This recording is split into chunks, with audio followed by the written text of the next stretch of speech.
So this is a very complicated way of explaining it, and I really, really, really implore you to listen to this, okay? Because this has nothing to do with goosebumps or something in your stomach. This has everything to do with psychology, and most of the psychology is really around how you grew up, okay? Let me tell you how I manifest when I'm not in balance. And when I'm not in balance, this is when I need to get to balance, which is I need to change something. So what do I do when I'm not in balance? Something in my life that I value is out of whack. It's not fitting. And what happens is I start to feel really insecure and really inferior about myself. And then what do? I manifest that by really beating myself up internally, okay? And it's like the negative self-talk and the doubt. And then I manifest it by projecting it on the people around me, typically the people that I love or care about, the people I work with, the people I'm in a relationship with, to make myself feel superior. What I've eventually figured out is it was the pattern that my parents played out themselves on me that I had been playing out with the people around me. Except the way that my parents played it out was because of our poverty and other things. There was depression, there was alcoholism, there was physical abuse, there was all of this stuff. With me, it was much more deeply psychological and nuanced. But that was the feeling, when I was out of balance. So it took me a long time. So I listened to my instincts when I got out of balance and changed, but I couldn't explain it until very recently. So what I would explain it to you is we all are suffering from, or benefiting, both, from the legacy of how we were raised. And it all really dictates your decision making. As much as you may think it doesn't, it does. At the root cause of all good and bad decisions is sort of your sense of self-worth, and that really comes from these really important years when you were a child and when you were an adolescent, and where you were validated largely by parents and then your peer group around you. So in my case, what I have figured out is I care about three things. I care a lot about professional accomplishment. I do. It's a scorecard that helped me save myself and make me feel whole when I felt worthless, okay? I care a lot about sort of like social capital, meaning like not the company I built, but the term, right? And what does that term mean?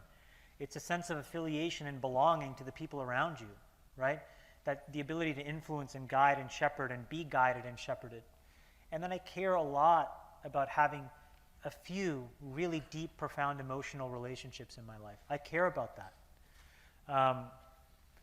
And so for me, what I've realized is whenever in a situation, I can explain this now, the reason I've changed is because underlying it, one of those three things were not working.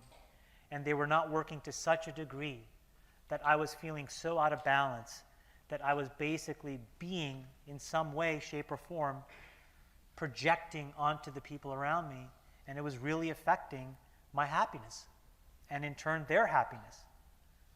And I really think at the end of it all of us go through that loop infinitely. And what I've been able to do, because I'm fortunate enough to have the time to really think about it, is get to a place to understand it. But it's really important. Because if I, at 21 or 22, had even barely scratched the surface of understanding it, I probably would have made a lot of different decisions. Or maybe if I had made the same decisions, let's assume I'd made the same ones, it would have been with a completely different mental frame, both in the moment and then after the moment. And I'm sure all of you are thinking to yourself, like how different, like of the things that you do to yourself to beat yourself up, how it can get in the way. It's unblocking that allows you to do everything. And like I just think like I've been lucky enough to get to a simpler place where I can just put that in a good frame and act on it. How do you catch yourself when you get in that place? Like, do you have a process for that now? Yeah, and now, I mean, like, you know, to be completely honest with you, look, I've gone through a very tumultuous year. This past year, which is the culmination of many years of things that didn't feel right, I have had deep, meaningful personal changes in my life. I got divorced. I had deep, meaningful professional changes in my life, which is that I was in the business of making money for many, many other people as well as myself, and I was not in the business anymore of solving hard problems. And so I've had to reconcile and course correct that. I've had realizations around that a lot of the people that I had called my friends was a surrogate family that I had built around me to compensate. And these were all people that were working with me or for me that I was paying in some way. That's not a family. I mean, respectfully, that's not. Those are colleagues. Friends. Friends. They're not friends. No. Coworkers? Yeah, they're coworkers. I was about to swear, but I would owe $1,000 to Hack the North. I'm really trying to. So in any event, but in any event, the point is that all of these things changed, and how I catch myself is like I now realize, like, in that process, there's been moments where, for example, like, I'm in a new relationship, and when I was going through a lot of this stuff, I would project a lot of this onto her. And one day she caught me and she's like, hey, listen, we have to figure this out because this is not you. And then I thought about it, and then what I really did was I went back and I thought about all the other times that this manifested in my life and how unproductive it was. And it brought me to a place where, like, I recognized the physical characteristics of it, which is I feel kind of tense, I feel this thing building up inside me, and then I start to feel like I'm getting short-tempered, and then I'm getting angry, and then I get bursty, you know, and I'll pick on people. And, you know, in the office it was so funny because, like, at Facebook there's all this lore about me and my behavior there, but fundamentally it was probably because I was dealing with a lot of stuff that I had never really dealt with. And so now I'm just learning how to find the trigger and slow it down and go back and say, wait, either it's emotional or social or professional, something is happening that I really care about, that is now I'm taking with me and now projecting into the world in a negative, unconstructive way.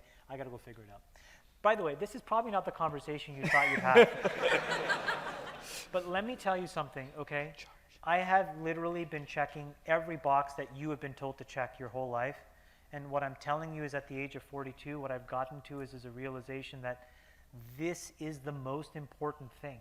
It gives you the energy to do whatever it is you want to do. Be in a committed relationship, start a business, be a productive coworker or colleague, be a good friend. None of that is possible without that kind of stuff, really and truly.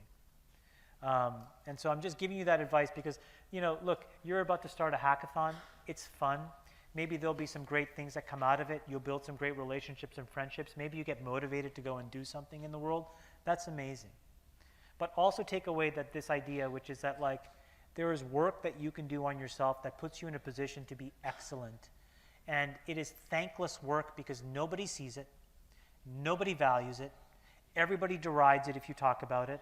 And it needs to get destigmatized because we all carry it with us. And the minute you unshackle yourself from it and leave it, you are powerful. And there's nothing you can't do. And that's why it's important.